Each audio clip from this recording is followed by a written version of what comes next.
When I'm dead, my dearest, sing no sad songs for me.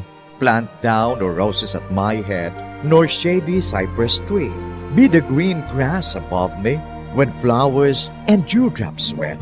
And if you will remember, and if you will forget, recuerdos, mga handumanan, ngaging kalimtan, apang nagapanagilot sa kaisipan. Agud puhiun ang mga hitabo, agud liwat, nga magpatyag sang kami nga ukon. Kalipan, recuerdos sa kasaysayan. Ang pangako. Huwag nang mangamba kung ikaw ay nalulungkot sinta. Di ka na mag-iisa. Sasamahan ka sa hirap at saya.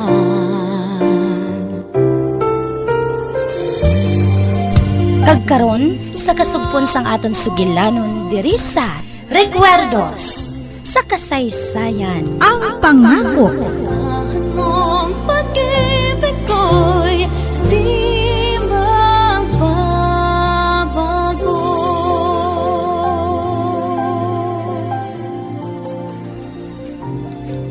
Ala, ara na si Jandro. Makanto na siya siya, bra. Sadya ginikanon mo. Oy, Jandro! Ola tako! Ula, nagpundo siya. Man, kilala niya ko mo. Kantuan ko siya, bla. Jandro! Tikoy, anong kinanglan mo sa akon? May itugid ko sa imo. Nag-challenge si Frances nga magkanto ka sa puti nga bato. Kay maulat siya sa imo. Ano? Mahulat sa sakon? Oo, nag-aulat siya sa imo. Kanto na to. Apang siya wala pa, baklan mo ka na siya, mamona. Nagasugid ba sa mato ng Tikoy ngayon eh? Saan siya nakaibalo? Sa ano? Sige na, lakat na. Baklin ako siyang mamona. Ikaw lang magbakal sa mamon. Aring kwarta. Lakat na. Kay mahulat ako sa imo dire. At sige, dogalingan padano loko kay nakainom na ko. Sige. Dasiga! Ato na siya. Nagaulat ko no sakon si Frances sa puting bato. Tapos hindi mo ako makapati, sini ba? Oh! Nakasandal si Tikoy. Kag natumba siya. Kantuan ko siya. Oy! Tikoy! Bangon da! Para nakadasma ka lang, hindi ka na makabangon? Bah, naguragok na siya? Natulugan siya? Kung sa bagay, hubog siya. Pagbugtaw niya sinikaron, malipatan na niya ang tanan. Bayaan ko na lang siya. Isa pa, saan ako makapati? Nga nagahulat sa akon si Francis sa puting bato? Nga naisipan ni Tikoy nga buhat na ini sa akon man. Mapadayon na lang ako sa pagkanto sa akong trabaho. Madamo ako sa ulubrahon dito.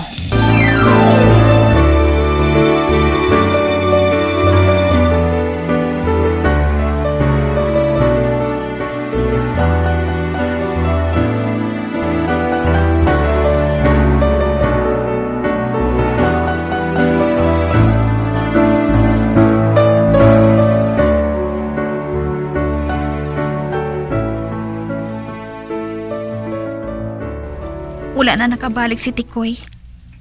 Ano ay hanang natabo?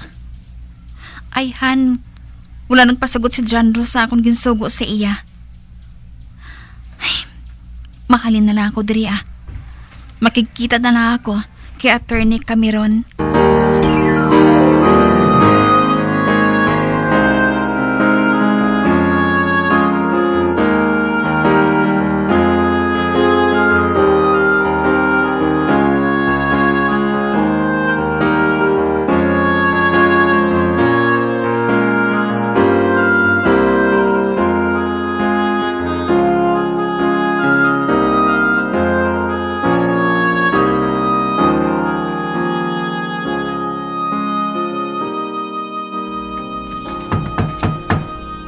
Magsulod ka.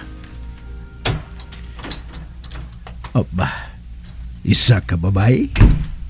Maayong aga sa imo, Attorney. Oh, mayong aga. Anong maalagad ko sa imo? Ako si Frances Escobar. Escobar? Ikaw ang anak ni Artemio Escobar? Oo, Attorney. Pungko. Magpungko ka. Salamat. Kamusta ang abyan ko? Juan, medyo nagamasakit sa bung si tatay. Pero okay lang Kay may bulang man siya nga ginainom. Kadagapadayon siya sa pagkatipan sa furniture shop. May sulat siya nga ginpahatag sa imo, Attorney. Ario? Abi. Ara, ginbukad niya. Kaginabasang sulat ni tatay.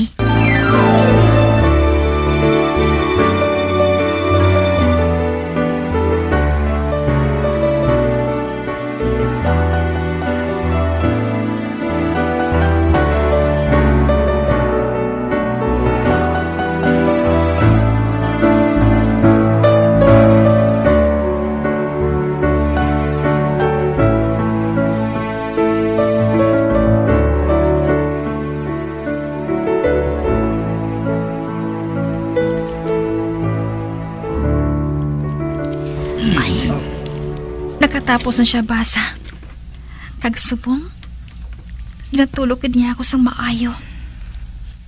Ang buot mo silingon, wala ka pa sang bana? Juan, wala, Attorney. Matahom ka. Kag hindi ako magpati nga wala sang may naghandom nga magpangasawa sa imo. May ara man, Attorney. Pero wala man ako sa naluyagan, bisan sino. Suno sa amay mo. Buhaton ko ang tanan para nga makabulig ako sa imo. Bangod hindi na siya makasarang sa pagbuhat sina. Kag bilang abogado niya, buhaton ko ina. Isa pa, mahirap kami nga mag-abyan sang imo amay. Apang sugiri ako. Anong ginabuhat sang imo, Iloy? Nagabuhat sang tanan nga paagi ang akon, Iloy. Agon makapamana ako sang lalaki nga gusto niya. Oh, ara man nagalina. Siling mo, wala sang lalaki nga nagapangaluyag sa imo? Sa nasiling ko na, Attorney. Wala ako sa naluyagan sa mga lalaki nga ginadala sang akon, Iloy. Nga man. Bangod ang gusto gid sang akon, Iloy. Amo nga mapalayo ako sa kay tatay. Agud mahimo niyang tanan niya nga gusto. Ano nga gusto? Siya ang manubli sang furniture shop kung mapatay si tatay. Ang matuod, amoy nang nabutang sa testamento. Ang imo, Iloy, amo ang manubli sini. Apang ginliwat ini sang imo amay. Ang tanan ginbili niya sa imo. Amo pala, Attorney? Amo galiin ang rason kung nga grabe gid ang kabaris ni nanay? Mahimo nga ho, kag mahimo man nga hindi. Hindi kita makapakot kung ano gid ang yatuyo. Pero amoy ning nabutang sa testamento. Kag hindi lagi na. May balay siya nga ginbakal para sa imo.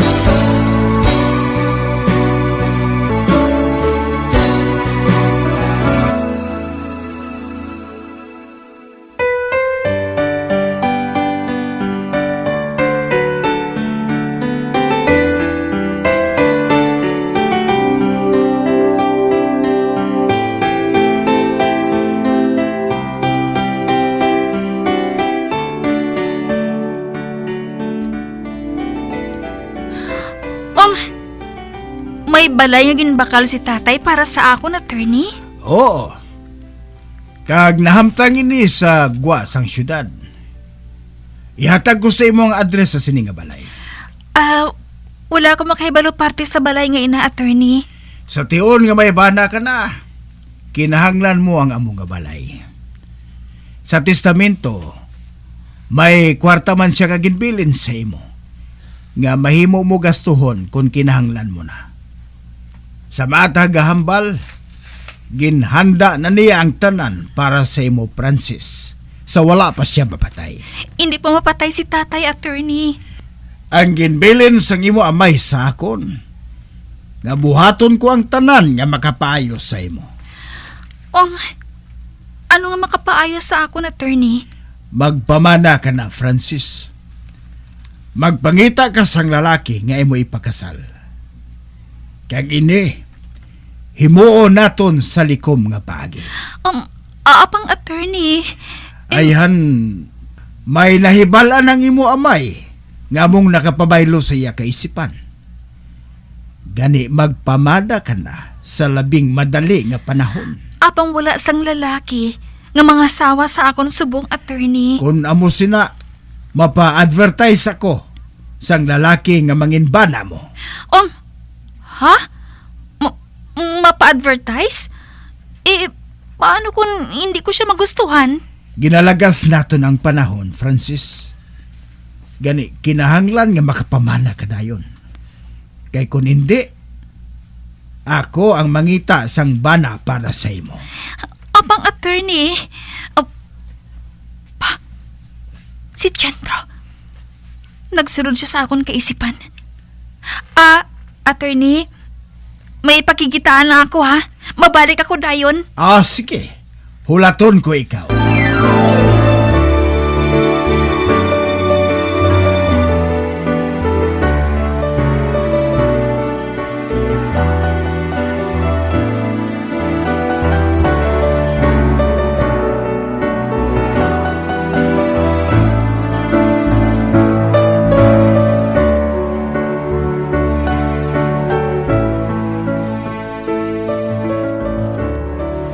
Kita ako kay Jandro.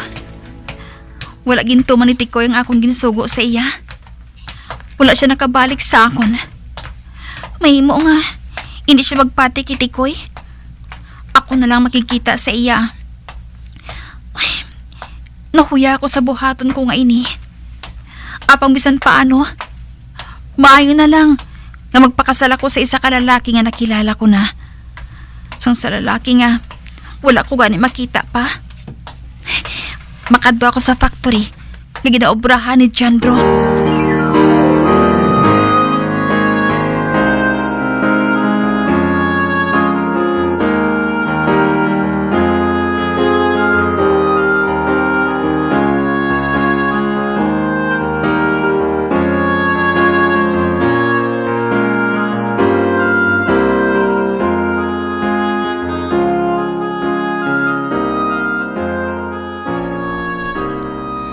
Nakasiguro ka nga wala makapauli diri si Francis kagabi?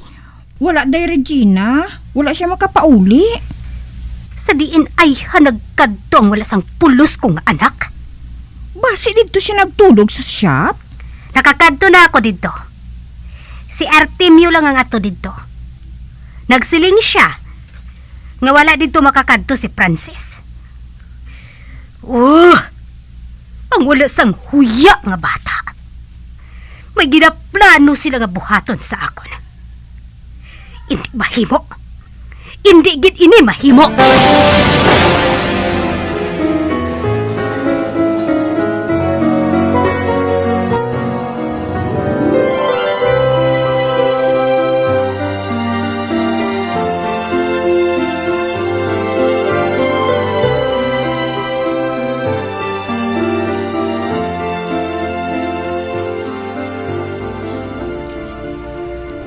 Basi ko nag-upod sa isa ka lalaki, Regina? Wala siya sang ginupdan nga lalaki. Nakapatod ako sina. Himali mo. Basi ulak lang makaibalo? Kag naisahan ka sang anak mo nga to. Ano ka ikaw, Andrew eh? Ikaw lang ang akon pakaisa nga ginasaligan ko nga makabulig sa akon. Apang wala ka sang ginahimo bisan ano? Ang tanan nga lalaki nga ginpakilala mo kay Francis, palpak. Ano abing mahimo ko kung mamatok si Francis? Ikaw ang may rason nga magbuhat sina. Agod matuma ng plano mo ngay na, bangod ikaw ang iailoy. Ang matuod, may plano na ako nga nahanda pa to kay Francis kag sa iya amay nga si Artemio. Mga traidor sila. Nakahibalo ako nga ang kumpanya ni Artemio, si Francis ang manubli sang tanan namon nga propiedad. Ano? Saan ka nakahibalo sina? May tawo ako nga ginsugo, nga ginpakadto ko kay attorney. Kag abo ina nga nakahibalo na ako. Kung mapatay si Artemio, si Francis ang manubli sang tanan namon nga propiedad. Kag ako, hatagan lang ako sang pensyon, nga husto lang ako mabuhi hasta nga mapatay ako. Ang wala sang huya. Wala gid sang huya, mga traidor! Amo gali. Oy, kaluluoy lang galingwa mo sinikas. Husto kakas. Kag ikaw ang ginasaligan ko nga makabulig sa akon. Apang nahimo ko naman ang tanan nga mabulig ko sa imo Abi, sugiri pagid ako kung ano pagid ang plano mo.